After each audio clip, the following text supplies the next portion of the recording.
Active, এত caring, এত positive audience পাওয়া হয়তো সমস্ত কন্টেন্ট ক্রিয়েটারদের স্বপ্ন। হ্যাঁ, এক বস্তা ভালো চালে হাতে গোনা দু একটা মাছি চাল তো থাকেই, সেটা আমরা ফেলে খাবো।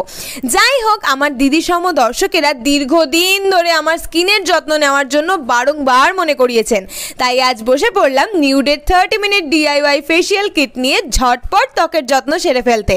এতে আছে মোট 6টা step. First step cleansing, second step face scrub, ভীষণ মাইল্ড একটা স্ক্রাব, জাস্ট 5 থেকে 10 মিনিট ফেস ম্যাসাজ করতে না করতেই একেবারে ঝকমকো। এরপর ম্যাসাজ ক্রিম, একখানা ঘ্যামা জিনিস শিখেছি, সবসময় আপওয়ার্ডস মানে এমনি ওপর দিকে ফেসটাকে পুশ করে ম্যাসাজ করতে হয়, আরে না হলে স্কিনটা ঝুলে যাবে না। ব্যাস, এক্সেস প্রোডাক্ট দেশি ভিজে গামছা দিয়ে মুছে নিলাম। এরপর আসে ফেস মাস্ক, ভীষণ আরামদায়ক একটা স্টেপ, জাস্ট মেখে নিয়ে 10 মিনিটের জন্য ঘুমিয়ে পড়ো, ব্যাস। পরের স্টেপে ফেস সিরাম, একটা সোনালি তরল, জাস্ট 3-4 ফোঁটা নিয়ে অ্যাপ্লাই করে ফেললাম। এক গাদা মেখো না বাপু, কোনো কিছুই কিন্তু অতিরিক্ত ভালো না। ফাইনালি অবশেষে শেষ পর্যন্ত লাস্ট স্টেপ সানস্ক্রিন, এটা একটু বেশি মাখতে পারো, সব সময় মাখতে পারো, নো প্রবলেম। যার রোদ গরম, জাস্ট সি হ্যাপি।